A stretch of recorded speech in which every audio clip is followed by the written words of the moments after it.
Welcome to the deep dive. So today we're digging into something pretty mind-bending.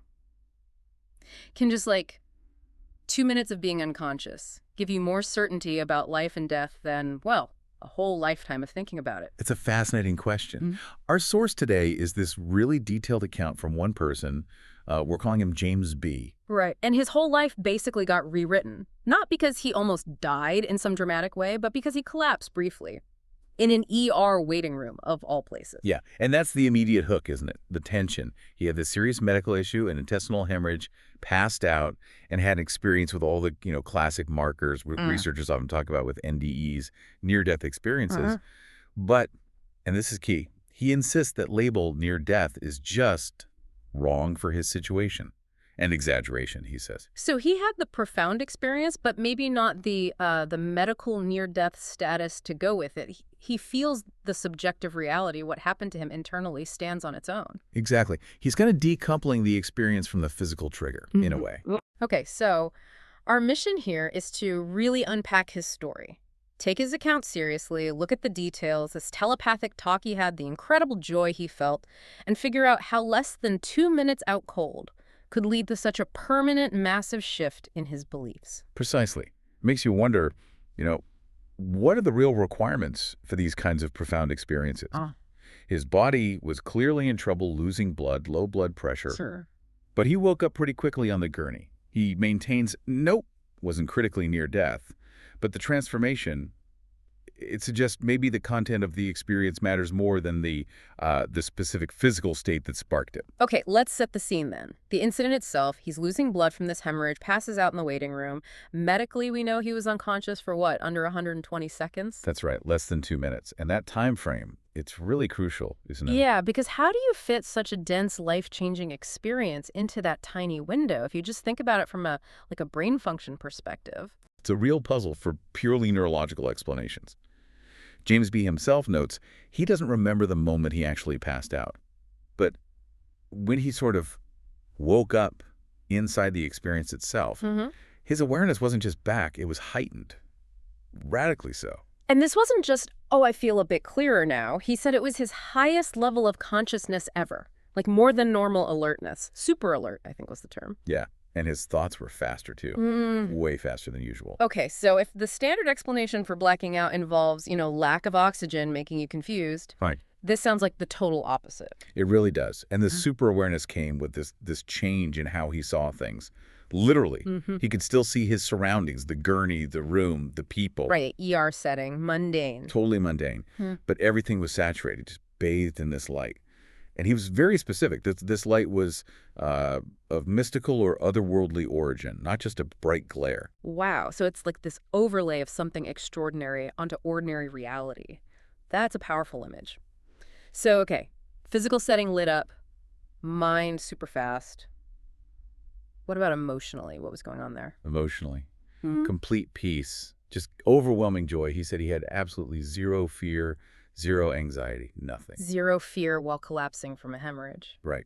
He used this phrase. He felt no longer in conflict with nature, just total harmony, even as his body was, failing. That contrast is just stark. Okay, so let's get into the communication part, because that seems like where the core message came through. Yeah, the communication was telepathic. And interestingly, he didn't feel like it was starting. He felt like he was already in the middle of it, or actually finishing a telepathic conversation. Finishing it, like he walked in on the end. Kind of, yeah. And he was absolutely certain about who or what he was talking to, a definite being or maybe a voice clearly of mystical or unearthly origin. And the feeling. Oh, that was central. He knew this being loved him completely, totally. Yeah. And he loved it back just as much. The connection was absolute. Did he know who it was? I remember the notes mentioned someone later suggested it might have been his daughter. She'd been murdered just, less than 2 months before this happened? He did acknowledge that. He said later it seems possible. But during the experience itself, that wasn't the focus. The focus was purely on the message, the overwhelming feeling of love. The certainty came from the quality of that love, not from putting a name or face to the source. Got it. Okay, and it's useful to think about what wasn't there, too, compared to maybe more classic NDE accounts people hear about. Good point, because this was quite specific. He reported absolutely no tunnel of light, that common image. Right. No out-of-body experience like floating above, watching things. No visual contact with any figures, really. Hmm. No life review flashing before his eyes. And no memory of visiting some, heavenly place. So much more focused, just this intense, telepathic, light-filled interaction right there against the backdrop of the ER. Exactly. Very internal, very direct. But even though it was brief and focused, it delivered this huge payload of knowledge, permanent knowledge. Yeah, that's what he claims. He walked away with this absolute certainty about existence itself. He now feels he knows he existed before this life. Okay. And that he'll continue to exist after it. It wasn't super detailed, like remembering past lives.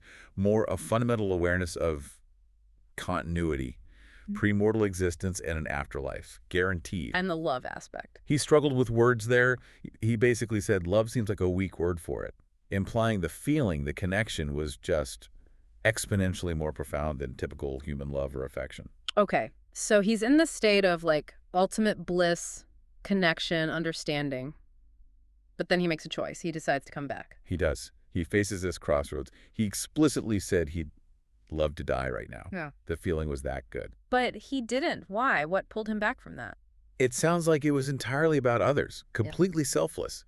His reason was worry. His wife and son, they depended on him for care. He knew they'd suffer badly if he died then. So his commitment to his family, that earthly responsibility, it actually overrode this pull towards, ultimate peace. It seemed so.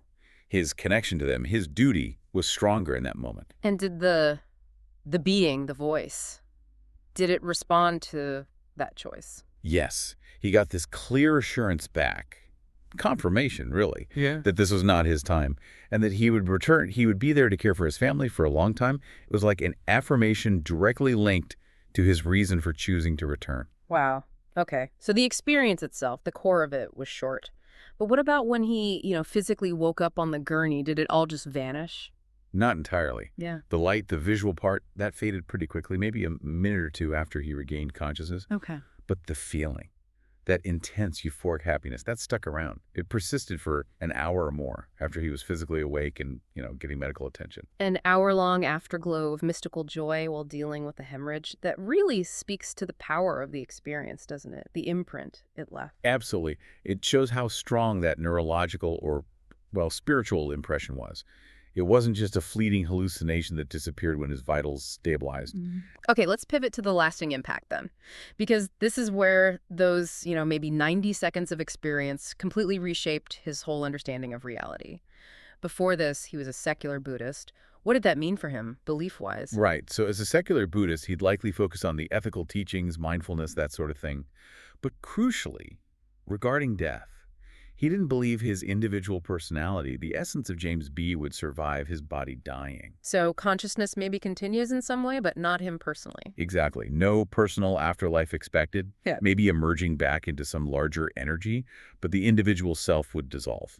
That was his framework. And this experience just obliterated that framework. Completely. He says now he knows, and knows is the word he uses, not believes, that the experience was absolutely real. And it permanently changed everything. And the core changes. His unshakable certainty now is that individual personality does survive death. And not only that, but those personalities, people who have died, they are aware of people still living. That is a 180-degree turn. From expecting dissolution to knowing about personal survival and connection after death. That's huge. It's fundamental. It replaced his whole philosophical structure with this experiential certainty. And did that translate into, practical changes in his day-to-day life? Oh, yeah, definitely. He says he now genuinely looks forward to his own death. Not in a morbid way. He doesn't want to hasten it, but he has no reservations about it anymore. The fear is just gone. That alone is massive. It is. He also reports just having less anxiety in general, more compassion for others, less frustration, especially around his family caregiving duties. And he mentioned this very modern side effect. Which was? No more FOMO. No more fear of missing out. Okay, solving FOMO via a mystical experience during a medical crisis. That's not something you hear every day. Right, it's quite something. And think about his daughter, who was murdered. The certainty he now feels that she is happy. Imagine the impact that must have on his grief process. Oh, absolutely. It wouldn't erase the tragedy, but it would fundamentally change its meaning, wouldn't it? From an absolute end to something else. Precisely.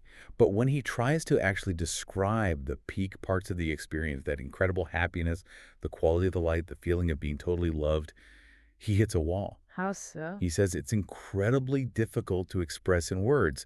Our language just doesn't have the right tools because these feelings, these sensations, they don't really have an equivalent in normal everyday life. That ineffability, the inability to fully capture it, that itself often becomes part of the evidence for the person that it was real, right? Not just a dream or confusion. Exactly. That quality reinforces his conviction. The memory of the feeling, the felt sense of it, it just outweighs decades of his prior rational secular beliefs. It's more real to him now than his old philosophy was. Well, it really forces you to grapple with the power of subjective reality, doesn't it? Especially when it stems from such a brief, maybe not even near-death event. It really does. It suggests that this profound, unshakable knowledge about consciousness, about survival, it can be generated or maybe accessed based on the intensity and nature of the internal experience itself. More so, perhaps, than by the specific medical numbers on a chart. Okay, so let's try to pull this all together. James B's journey. A serious medical issue, a very brief collapse, less than 2 minutes, definitely not critically near death by his own account. Right. But in that window, he has this incredibly vivid, telepathic, light-filled experience.